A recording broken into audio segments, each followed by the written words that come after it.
Hey guys, welcome to day 26 of 31 days of pursuing wisdom. Today's proverb is Proverb 26, and it's similitudes and instructions again. And verses 1 through 12, the heading would be from those, don't be a fool. And 13 through 17 talks about don't be lazy. And then verses 18 through 28 says, watch your words. And so, I don't have a whole lot. I've been on the road quite a bit today, but I've listened to this in as many versions and translations that I could listen to it today, and I've studied some things. So there's a few. I want to hit verses 1 through 5 and break them down, and then because to me these proverbs, these verses are very self-explanatory to me. But there's a few I just kind of want to go just a little bit deep on, just these first few. First of all, verse 1 says, like snow in the summer and like rain in the harvest, so honor is not fitting for a short-sighted fool. In the Passion, it says, it is totally out of place to promote and honor a fool, just like it's out of place to have snow in the summer and rain at the harvest time. And so I kind of thought, okay, let me just see that for a minute. So I began to dig a little bit, and it's like it's out of place. And I got that. And when you promote and honor a fool, this is what I got from that was I started studying out. When a fool receives honor, he sees no reason to improve. And so it's like you're agreeing with him, and then he's like, okay, I'm okay in this. And he becomes very he's already got some self-righteousness going on and some confidence within himself and who he is within himself. And so when you promote him or even give him honor, then it only solidifies that behavior in him, and it does not bring him into wisdom because he sees no reason to do it. He already thinks he has it. And so I thought that's really good. So I kind of just kept digging a little bit. And so I wanted to just kind of give us a little bit, just a couple of things that I feel like define a fool just from some of these verses here. One, a fool, one of the words even is confidence in self. And so a fool is self-righteous or confident in himself, not in God, confident in himself. He has to learn by circumstances instead of heeding wisdom's words from someone who's gone before him. So argumentative and is double-minded. That means he wavers. He goes back and forth. And so I kind of jotted those few things down. So that's kind of how I would define a fool. I didn't look it up in the Hebrew or anything really. What I did was just look it up from these verses, how it defines a fool when it says don't be a fool. I started reading them and I thought, okay, well, this is what he does here. This is what he does there. It's you just can go through these. They're pretty simple to me. And so then number 2, verse 2, this is probably one of my staple scriptures I go to because I teach the warfare bloodline. I talk about blessings and curses. And so it says, as a bird by wandering and as the swallow by flying, so a curse causeless shall not come. Or so, in other words, a curse without a cause can't light. It can't light on you. But I began to look that up in the Hebrew, and I don't know why I've never done this before, but I looked up the difference between the word wandering, because it said as a bird by wandering and as a swallow by flying. What's the difference in a bird wandering and a swallow flying? And so I looked those things up.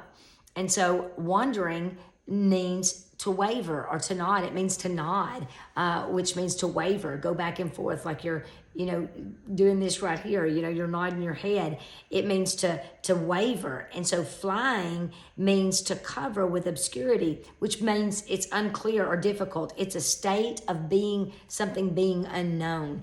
And so when I teach about the generational curse or the generational stronghold that continues, you see that's iniquity in our bloodline, and we don't sometimes know the iniquity. We can't see it. And I talk about a lot of times when Lucifer fell, before he fell, he was a cherub, and so cherubs cover the glory of God.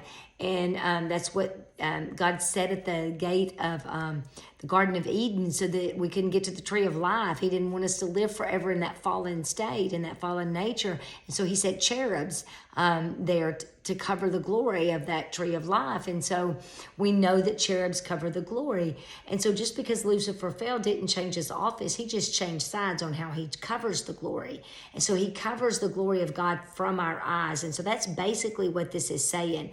And so when we are covers the glory that's here. I mean, there's a God DNA on you, a glory of God on the inside of you, and he wants to cover that, and he'll cover it. He covers it where you can't see it. And so there's another scripture in Jeremiah 17 that says a man that is operating under a curse, he's like in a dry land. He's like a bush in a dry land, and he can't even see when good comes. And that's one of the signs of a curse. And so if we don't give it cause, it can't light. And so iniquity is sometimes behaviors that have gone on in our families for so long that we don't even really know that there's sin. And until the Lord convicts us and shows us those things, we just keep going. So it's unrepentant sin, and then it becomes an iniquity in our life, and then it affects the next generation.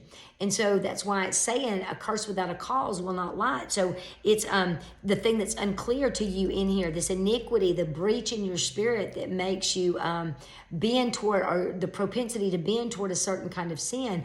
That's the thing that's uncovered. So it's like a bird wandering, wavering. If there's a wavering in you, or if there is something that's unclear to you that's on the inside of you, who can know the heart of a man? I, the Lord, search the heart and try it. He says, who can know it? It's wicked.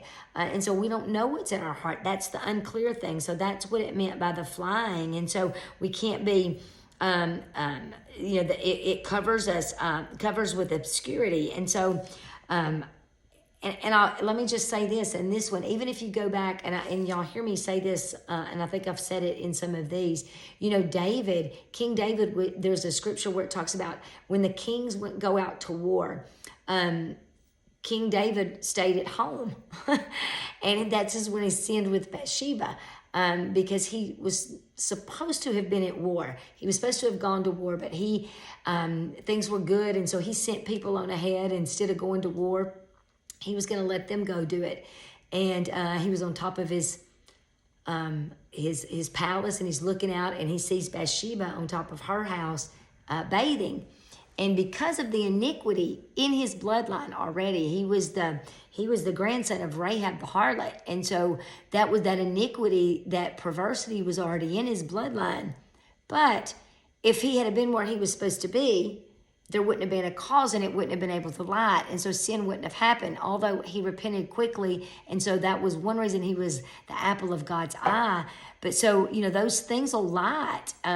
They're there. And so we have to guard those things so that we have to cover them.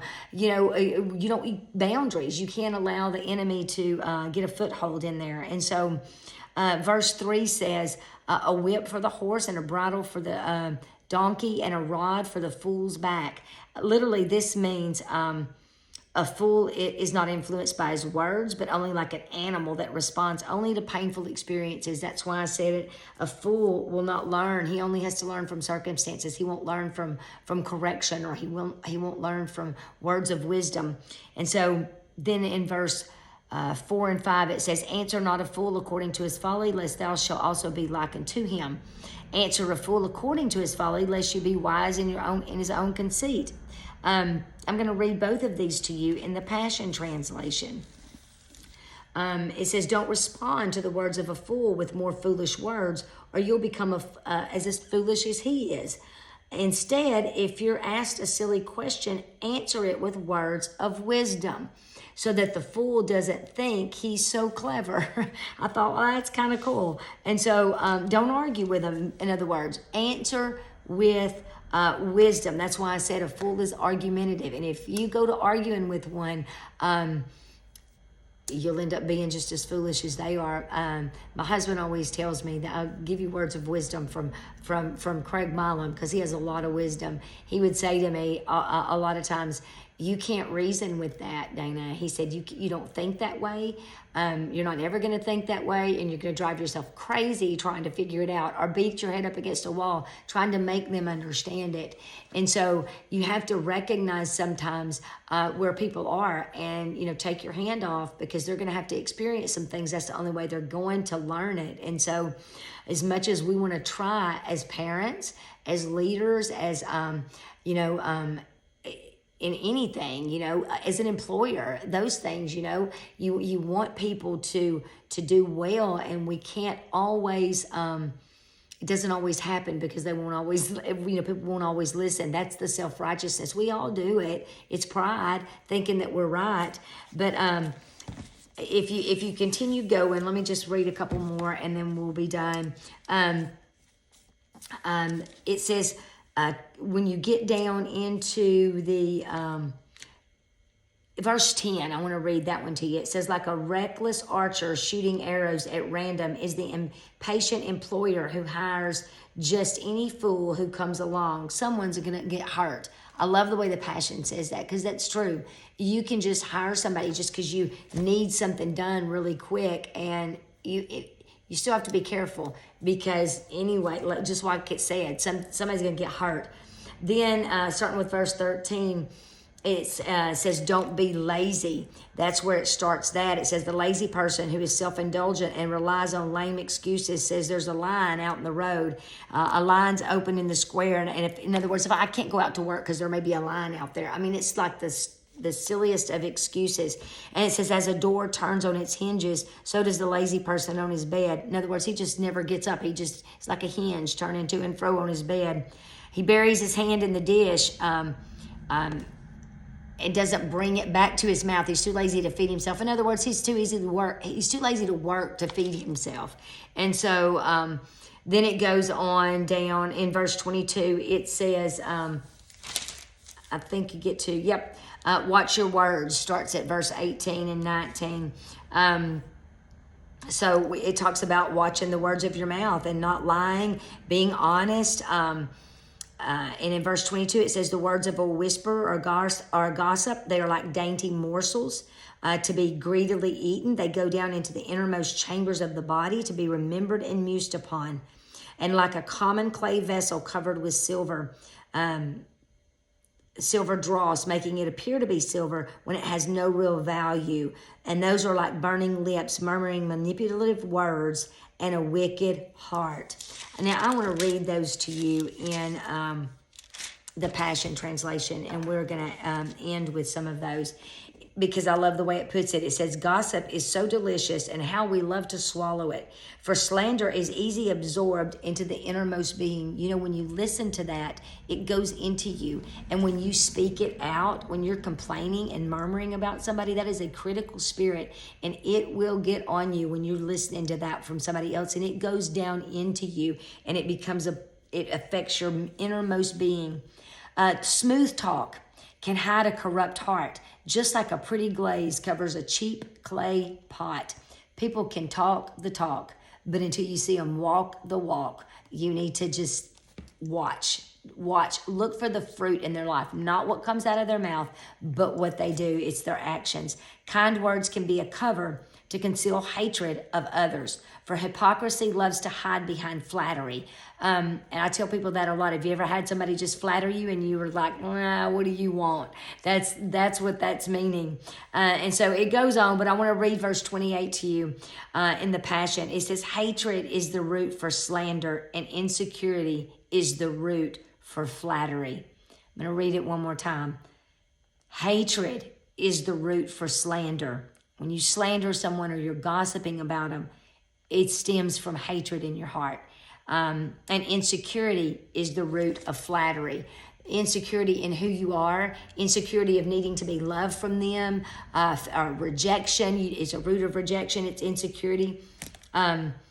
It's the root of flattery. So when people start flattering you, it's just that. And so this is my, sometimes I'm just going to say me. I will, because I see that in people, because God had to heal me of some of that. I had to allow him to heal my heart. I would do the same thing. And so sometimes when I see that, I just want to love people and bring them in. But that goes back to the very beginning, what we read. If I honor that in someone, it solidifies that behavior and they never grow. And so sometimes I have to remind myself of that, back up and don't honor that, because they don't need to be insecure. They need to know that they have a heart, they have a place in the Father's heart, in my heart as well, but in the Father's heart. And so you can't be moved by those things. And so I'm going to read that one more time because I want you to get it. Hatred is the root for slander, and insecurity is the root of flattery. So I want you to remember that. And I just want you to let the love of the Father flow over you and let the mind of Christ be in you so that you can discern these scriptures, so that you can allow the Holy Spirit to stir them and plant them inside of you. And so I love you guys, and I'll see you tomorrow.